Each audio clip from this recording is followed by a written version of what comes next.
Assalamualaikum warahmatullahi wabarakatuh. Bismillahirrahmanirrahim. Alhamdulillah wa syukurillah. La haula wa la quwwata illa billah. Kaum muslimin, para pendengar di mana saja berada. Sebuah riwayat menuturkan ketika seorang hamba sedang menghadapi sakaratul maut, lidahnya dibelenggu dan 4 malaikat akan mendatanginya. Malaikat yang pertama berkata, Assalamualaikum. Aku adalah malaikat yang bertugas mengurus rezekimu.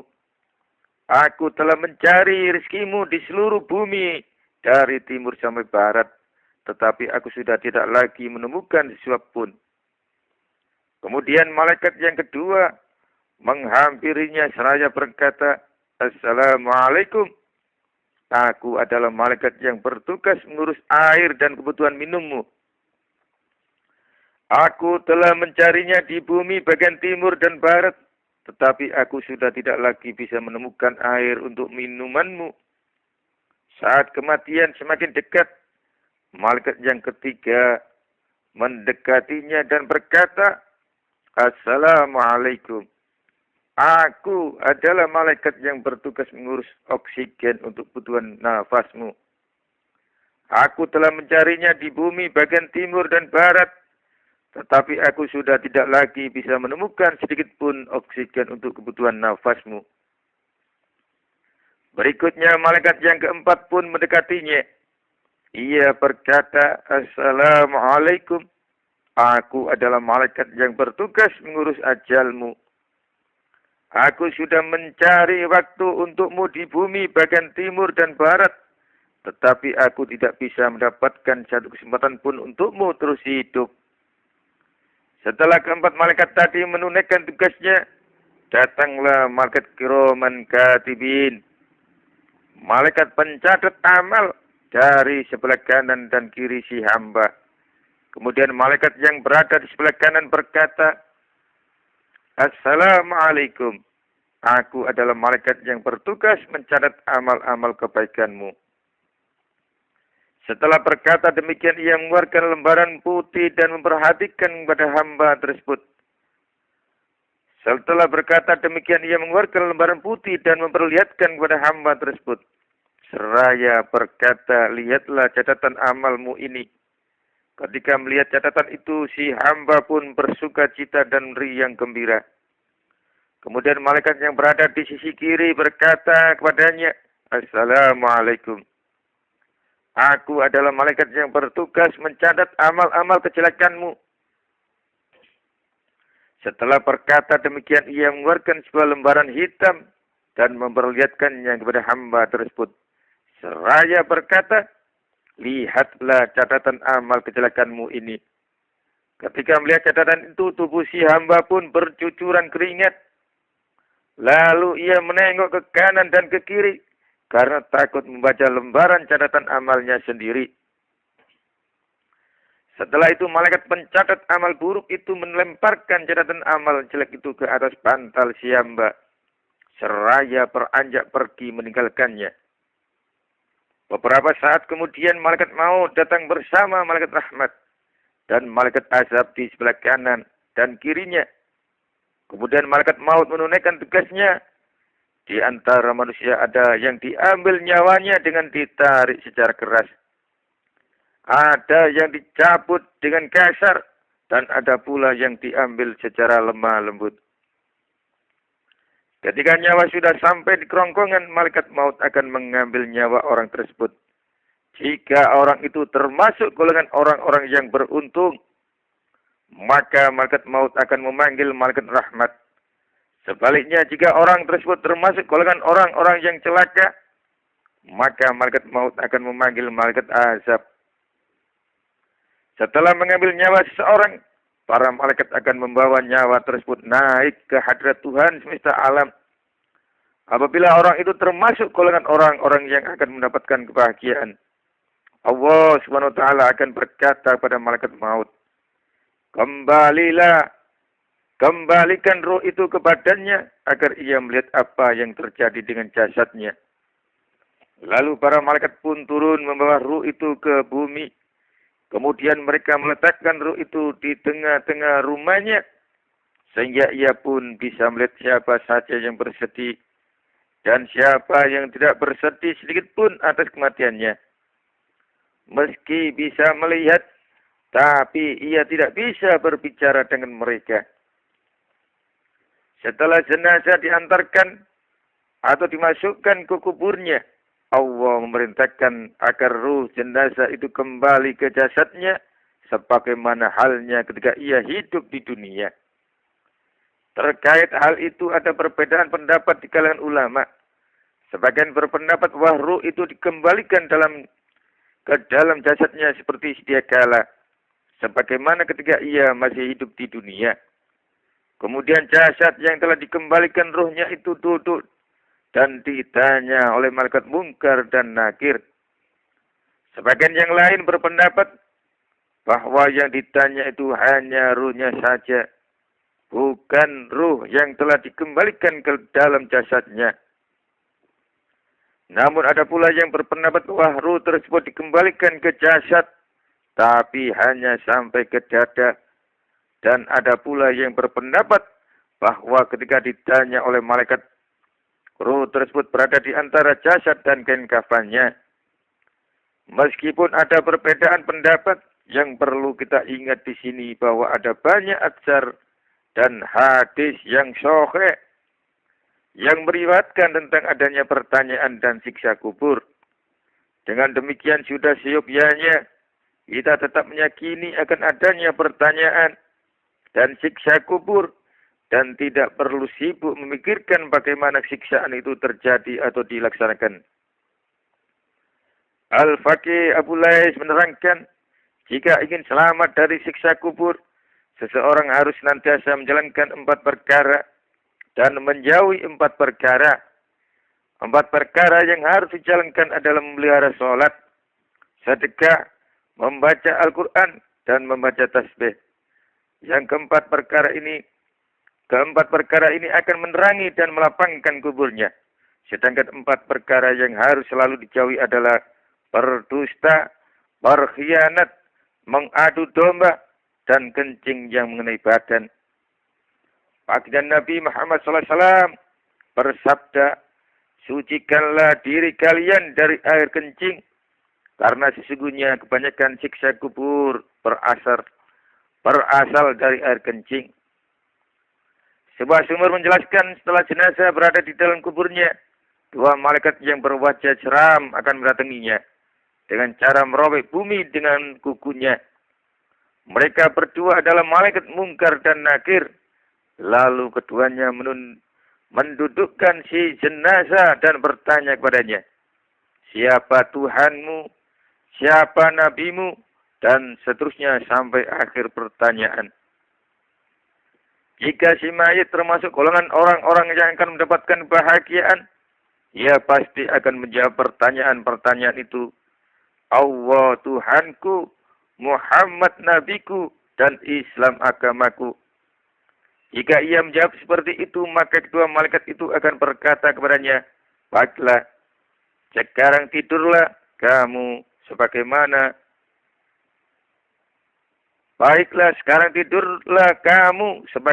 tidurnya seorang pengantin baru.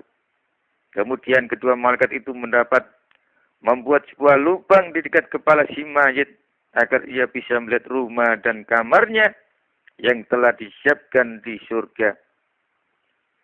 Dengan demikian tugas keduanya pun selesai. Kemudian mereka naik ke langit seraya membawa rumah mayit tersebut untuk ditempatkan di salah satu pelita-pelita yang tergantung di aras.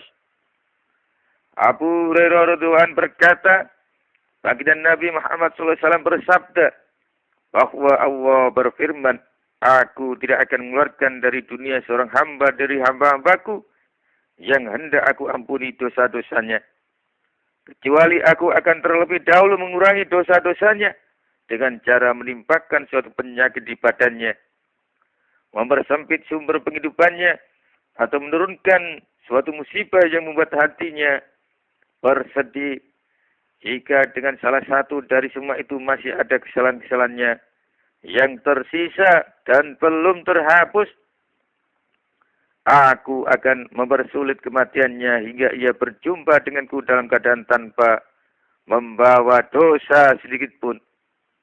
Demi kemuliaanku dan demi keagunganku, niscaya aku tidak akan mengeluarkan dari dunia seorang hamba dari hamba-hambaku yang tidak akan aku ampuni dosa-dosanya. Kecuali aku akan terlebih dahulu membalas setiap kebaikan yang diperbuatnya dengan cara memberinya kesehatan, membuatnya selalu gembira, dan melapangkan semua jalan rezekinya. Adapun jika dengan hal itu masih ada kebaikan-kebaikannya yang belum terbalas, niscaya aku akan memudahkan kematiannya hingga ia berjumpa denganku dalam keadaan tanpa membawa kebaikan sedikit pun. Abu Aswad berkata, kami sedang bersama Aisyah.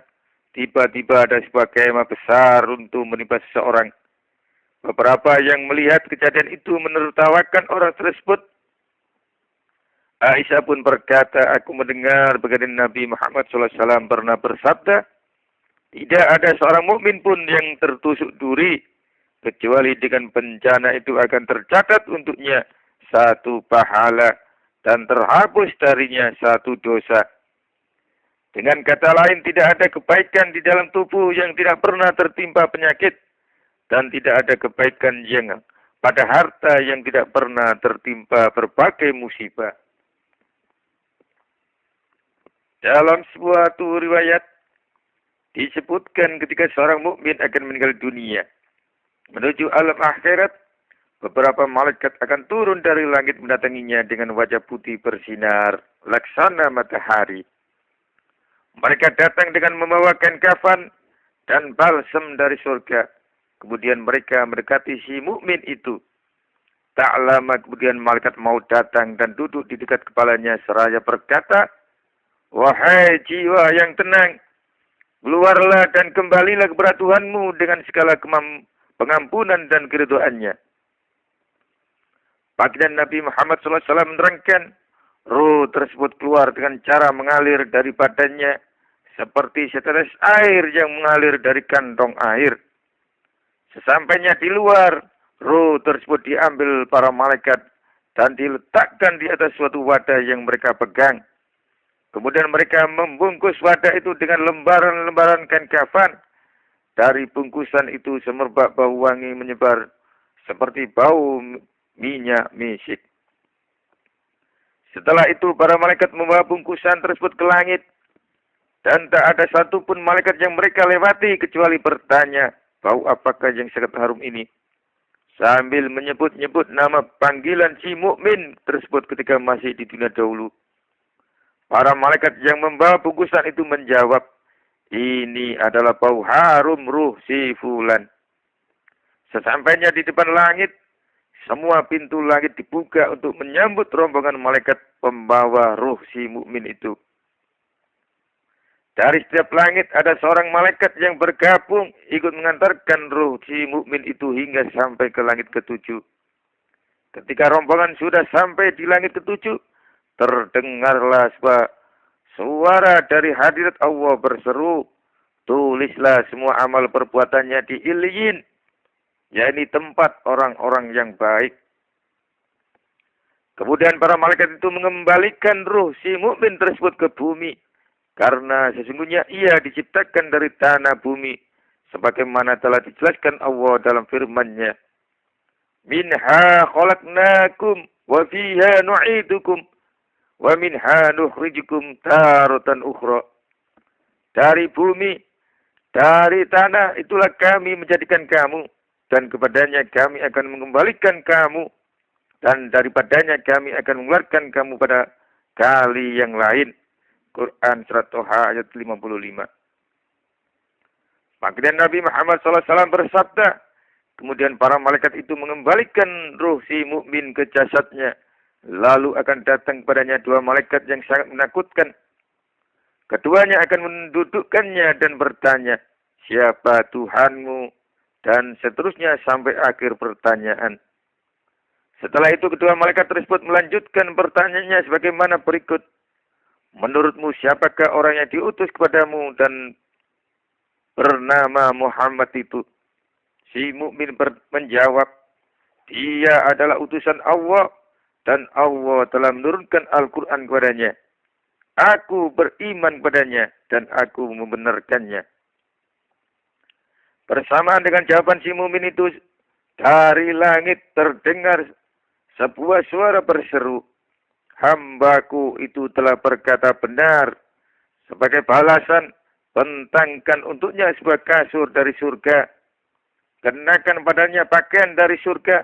Dan bukalah untuknya salah satu pintu surga. Baginda Nabi Muhammad SAW bersabda, kemudian angin dan semerbak harum bau surga pun sampai ke tempat si mukmin itu. Dan kuburnya dilapangkan sejauh mata memandang. Setelah itu akan datang kepada si mukmin itu seorang lelaki berwajah rupawan dan sangat harum pakaiannya. Lelaki itu berkata kepadanya, bergembiralah dengan sesuka hatimu. Inilah harimu yang pernah dijanjikan kepadamu dahulu. Si mukmin pun bertanya kepada lelaki itu, siapakah engkau ini? Semoga Allah melimpahkan rahmat padamu, karena sesungguhnya di dunia dulu aku belum pernah melihat orang setampan dirimu. Lelaki itu menjawab, aku adalah amal-amal solehmu. Mendengar jawaban itu si mukmin pun berkata, ya Tuhan, gelarlah hari kiamat agar aku bisa kembali ke tengah-tengah keluargaku.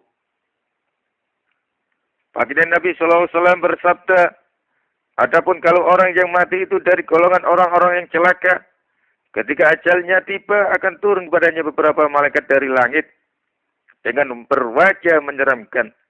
Kemudian mereka akan duduk agak jauh dari orang tersebut.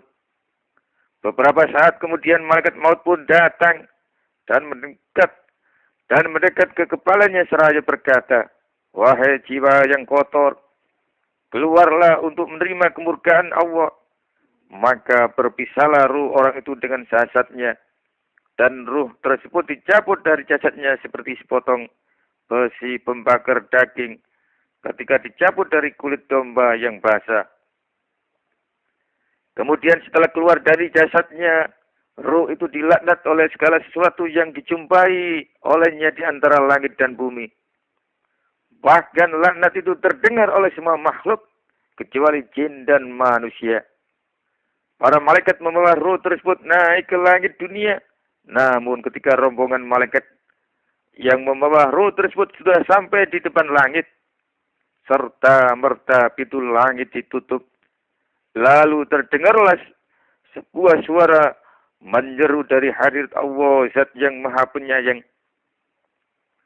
Seruan gaib itu berkata, kembalikan ruh itu ke tempat tidurnya. Para malaikat pun mengembalikan ruh itu ke kuburnya.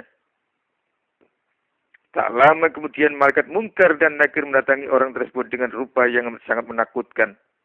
Suara yang menggelegar laksana petir dan tatapan matanya yang tajamnya seperti kilat yang menyambar. Keduanya datang ke kubur dengan merobek bumi dengan kuku-kuku keduanya yang sangat tajam. Lalu mereka berdua menundukkan orang itu dan bertanya kepadanya, siapa Tuhanmu? Orang itu menjawab, aku tidak tahu. Bersamaan dengan jawaban itu terdengar seruan di dalam kubur itu berkata, pukullah dia, wahai dua malaikat. Lantas kedua malaikat itu pun memukul orang tersebut dengan gada yang terbuat dari besi, yang karena sangat besar dan beratnya, bila seluruh makhluk berkumpul untuk memindahkannya, tetap tidak akan mampu. Pukulan tersebut menyebabkan kuburnya menyalakan api, tubuhnya hancur lebur, dan tulang-tulangnya remuk redam. Setelah itu orang tersebut didatangi oleh seorang lelaki yang sangat buruk wajahnya dan sangat berbau busuk. Lelaki itu berkata, semoga Allah menyiksamu. Demi Allah engkau dahulu tidak pernah beramal soleh. Bahkan engkau dahulu senantiasa menunda-nunda ketaatan dan sangat rajin melakukan kemaksiatan. Mendengar itu orang tersebut bertanya, siapakah engkau ini? Aku belum pernah melihat orang seburuk kamu di dunia dahulu. Lelaki itu menjawab, aku adalah amal-amal keburukanmu Kemudian akan dibuat sebuah pintu di kuburnya yang terbuka lebar mengarah ke neraka. Hingga ia bisa melihat tempatnya yang telah disiapkan di dalam neraka. Dan dia akan terus mengalami siksaan itu sampai datangnya hari kiamat kelak. Ada yang mengatakan bahwa seorang mukmin akan disiksa di dalam kuburnya selama 7 hari. Dan orang kafir akan disiksa selama 40 hari. Terkait hal itu, baginda Nabi Muhammad SAW pernah bersabda, barang siapa meninggal dunia pada hari Jumat, maka Allah akan mengamankannya dari siksa kubur. Sebuah riwayat yang disampaikan oleh Abu Umamah Al-Bahali, ketika seseorang meninggal dunia dan telah diletakkan di kuburnya, malaikat maut akan mendatanginya dan duduk di dekat kepalanya. Kemudian ia akan menyiksa orang itu dengan satu pukulan yang keras, menggunakan palu besi. Dengan pukulan itu seluruh tubuhnya luluh lantah dan kuburnya menyalakan api yang menjilat-jilat. Setelah itu malaikat tersebut berkata, berdirilah dengan seizin Allah. Sesaat setelah duduk dengan tegap, orang itu berteriak kencang hingga terdengar oleh segala sesuatu yang ada di antara langit dan bumi, kecuali jin dan manusia. Dengan suara pedih menyayat ia berkata pada malaikat, kenapa engkau berbuat demikian terhadapku? Kenapa engkau menyiksaku seperti ini? Sedangkan aku di dunia dahulu telah melakukan sholat, membayar zakat, dan aku berpuasa di bulan Ramadan. Malaikat menjawab, aku menyiksamu dikarenakan engkau dahulu pernah menjumpai orang yang sedang dianiaya, dan orang itu meminta pertolongan kepadamu, tetapi engkau tidak mau menolongnya. Engkau memang pernah menjalankan sholat, tetapi kamu tidak mencucikan air kencingmu dengan bersih. Berdasarkan keterangan di atas, menjadi jelas bahwa menolong atau membantu orang yang sedang teraniaya adalah wajib hukumnya.